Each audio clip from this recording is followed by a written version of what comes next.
نحمده ونصلي على رسوله الكريم اما بعد اعوذ بالله من الشيطان الرجيم بسم الله الرحمن الرحيم صم بكم عمي فهم لا يرجعون صدق اللہ العظیم۔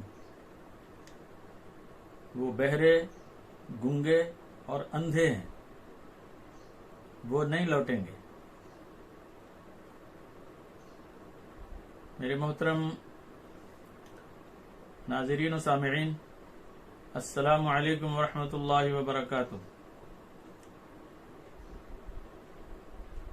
سمن یعنی بہرے ہیں، اس کی واحد اصم ہے۔ منافق اگرچہ ظاہری طور پر بہرے نہیں تھے، لیکن انہیں بہرا اس لیے کہا گیا ہے کہ وہ اسلام کی حق باتیں سنتے اور ٹال دیتے تھے اور سنی بات کو انسنی کر دیتے تھے، گویا وہ بہرے ہیں، جیسے کچھ سنتے ہی نہیں۔ بکمن یعنی گنگے ہیں، یہ اب کموں کی جمع ہے۔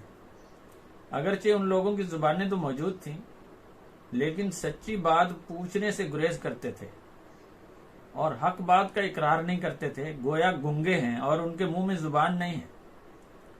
عمیون اندھے ہیں، یہ اعمیٰ کی جمع ہے۔ انہیں اندھا اس لیے کہا گیا کہ آنکھیں رکھنے کے باوجود اللہ کی نشانیاں دیکھ کر قبول نہیں کرتے تھے۔ تو اس آیت میں منافقین کے اعمال کا نتیجہ بیان کیا گیا ہے کہ وہ لوگ اسلام کی روشنی ظاہر ہو جانے کے باوجود کفر کے اندھیرے میں پڑے رہتے تھے اور دنیاوی فائدوں اور ذاتی اغراض اور نفسانی خواہشات کی پیروی میں انہوں نے اچھے اور برے میں تمیز کی کوئی پرواہ نہیں کی، اور اچھے اور برے کی کوئی تمیز انہوں نے نہیں رکھی۔ جس طرح قدرتی قاعدے کے ماتحت آگ میں ہاتھ ڈالنے سے ہاتھ جھلس جاتا ہے اور جل جاتا ہے، اسی طرح ان لوگوں کی کجروی اور جان بوجھ کر گمراہی اختیار کرنے کی وجہ سے حق کو پہچاننے کی تمام قوتیں اور طاقتیں انہوں نے ضائع کر دی تھی۔ کفران ان کے اوپر غالب آ گیا تھا، یعنی کفر کے اندر وہ ڈوب چکے تھے، وہ اسلام کی روشنی سے محروم ہو گئے۔ اللہ نے ان کی بدعمالیوں کی وجہ سے روشنی کو سلب کر لیا اور وہ اندھیرے میں بھٹکنے لگے۔ نیکی اور بدی کی تمیز اٹھ جانے کا لازمی نتیجہ یہ ہوا کہ وہ حق کی آواز سننے کے قابل ہی نہ رہے۔ ان کی زبانیں گنگی ہو گئیں کہ وہ کسی سے راہ حق دریافت ہی نہیں کر سکتے۔ ان کی آنکھیں اندھی ہو گئیں کہ اسلام کی روشنی انہیں نظر نہیں آتی اور اللہ کی نشانیاں ان پر کوئی اثر نہیں کرتی۔ تو میرے محترم ناظرین و سامعین، علم حاصل کرنے کے 3 ظاہری ذریعے ہوتے ہیں: کان، زبان اور آنکھ۔ کبھی انسان دوسروں کی باتیں سن کر بعض چیزوں کا علم حاصل کرتا ہے، کبھی زبان سے پوچھ کر کچھ معلومات حاصل کرتا ہے، اور کبھی آنکھ سے دوسری چیزوں کو دیکھتا ہے۔ لیکن منافق اپنی ضد اور ہٹ دھرمی کے باعث یہ تینوں ذریعے کھو بیٹھتا ہے، اور اب نہ کسی ہدایت دینے والے کی آواز وہ سنتا ہے، نہ وہ سچی تعلیم کے بارے میں پوچھتا ہے، اور نہ حق کی نشانیوں کو آنکھوں سے دیکھ کر کوئی اثر حاصل کرتا ہے، اور اب اس بات کی کوئی امید نہیں کہ وہ کفر سے اسلام کی طرف یا اندھیرے سے روشنی کی طرف واپس آئے گا۔ اس کے بعد فرمایا، اور یہ دوسری مثال بیان فرمائی منافقین کی، کہ او کصیب من السماء فیہ ظلمات ورعد وبرق یجعلون اصابعهم فی آذانهم من الصواعق حذر الموت۔ یا ان کی مثال ایسی ہے جیسے آسمان سے زور کا میںہ برس رہا ہو، اس میں اندھیرے ہیں اور گرج اور بجلی اپنے کانوں میں کڑک کے مارے موت کے ڈر سے انگلیاں دیتے ہیں۔ تو یہاں لفظ استعمال ہوا کصیب، جیسے میںہ، یہ لفظ صوب سے نکلا ہے جس کے معنی ہے بادل یا بارش کا نازل ہونا۔ السماء کا معنی ہے آسمان، یہ لفظ سمو سے بنا ہے، اس کے معنی بلندی کے ہیں۔ ہر بلندی والی چیز خواہ بادل ہو یا آسمان اسے اسماء کہا جاتا ہے۔ اس سے پہلے درس میں آپ نے یہ بات سن لی تھی کہ منافقوں کی دو قسمیں ہیں۔ پہلی قسم ان لوگوں کی ہے جو دل سے اسلام کے پکے دشمن ہیں لیکن ظاہری طور پر اپنے مسلمان ہونے کا دعویٰ کرتے ہیں۔ ان کی مثال اس سے پہلی آیت میں اور درس نمبر 17 میں آپ نے پڑھ لی ہے، اور اس آیت میں دوسری قسم کے منافقوں کا ذکر ہے۔ وہ اپنی طبیعت کی کمزوری کی وجہ سے نہ تو پوری طرح اسلام میں داخل ہوتے ہیں اور نہ اسے چھوڑتے ہیں، بلکہ شک اور تذبذب میں غرق رہتے ہیں اور قطعی فیصلہ نہیں کر سکتے۔ دوسری قسم کے منافقوں کی مثال زوردار بارش سے دی گئی ہے کہ اس میں بے شمار فائدے ہیں۔